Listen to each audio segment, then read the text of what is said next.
নমস্কার, সনাতন ধর্মকথা চ্যানেলে আপনাদের সবাইকে স্বাগত। আজ পৌষ মাসের ৩ তারিখ, শুক্রবার, অমাবস্যা তিথি। মহাভারতের আদি পর্বের ১৮৩তম অধ্যায়ে পাণ্ডবদের পৌরোহিত্যে ঋষি ধৌমের বরণ পর্ব শুরু করব। নারায়ণং নমস্কৃত্য নরং চৈব নরোত্তমং দেবীং সরস্বতীং ব্যাসাং ততো জয়মুদীরয়েৎ।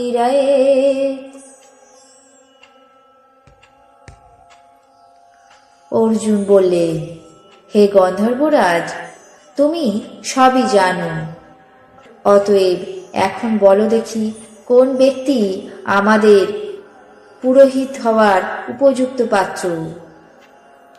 গন্ধর্বরাজ অঙ্গারপর্ণ বললেন, দেবলের কনিষ্ঠ ভ্রাতা ধৌম উৎকোচক নামে এক তীর্থে তপস্যা করছেন। যদি তোমাদের ইচ্ছা হয় তাকে পৌরোহিত্যে বরণ করতে পারো। অর্জুন গন্ধর্বরাজের কথায় সন্তুষ্ট হয়ে তাকে এক আগ্নেয়াস্ত্র প্রদান করে বললেন, হে গন্ধর্বরাজ, তোমার মঙ্গল হোক। এই ঘোড়া তোমার কাছেই থাকুক, প্রয়োজন হলে আমি তা গ্রহণ করব। এই কথা বলে পরস্পরকে সম্মান বিনিময় করে রমণীয় ভাগীরথীর তীর থেকে নিজ নিজ অভীষ্ট প্রদেশে প্রস্থান করলেন। তারপর পাণ্ডবেরা উৎকোচক তীর্থে ঋষি ধৌমের আশ্রমে উপস্থিত হয়ে তাকে যথাবিধি পাদ্য অর্ঘ্য এবং পূজা করে তার আশ্রমে বাস করতে লাগলেন।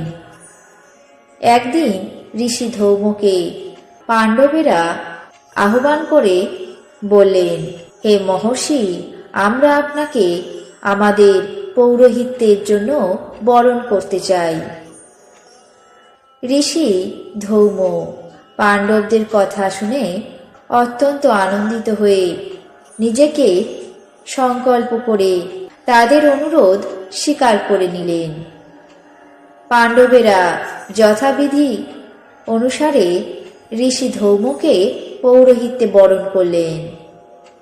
দেববৃত্তম ধৌম বন্য ফলমূল প্রদান করে পাণ্ডবদের সৎকার করতে লাগলেন।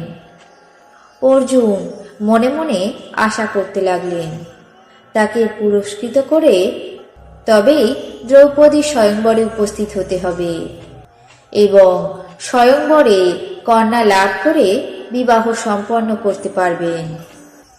তারা এতদিন অসহায় অবস্থায় ঘুরছিলেন, কিন্তু এখন পুরোহিত ধৌমের সঙ্গে নিজেদেরকে ধন্য বলে মনে করতে লাগলেন।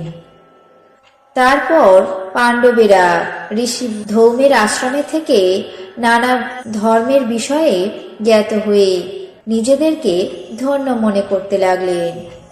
পুরোহিত ধৌম পাণ্ডবদের অবিচলিত উৎসাহ, বল, বীর্য, বুদ্ধিমত্তা এবং ধর্ম প্রবৃত্তি দেখে মনে মনে স্থির করলেন তারা অচিরেই রাজ্য অধিকার করতে পারবেন।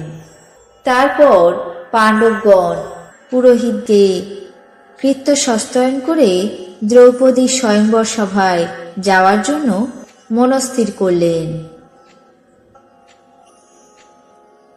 আজ মহাভারতের আদি পর্বের ১৮৩তম অধ্যায়ে পাণ্ডব পৌরোহিত্যে ঋষি ধৌমের বরণ পর্ব এখানেই শেষ করছি। বাকি অংশ আগামী পর্বে পাঠ করে শোনাব।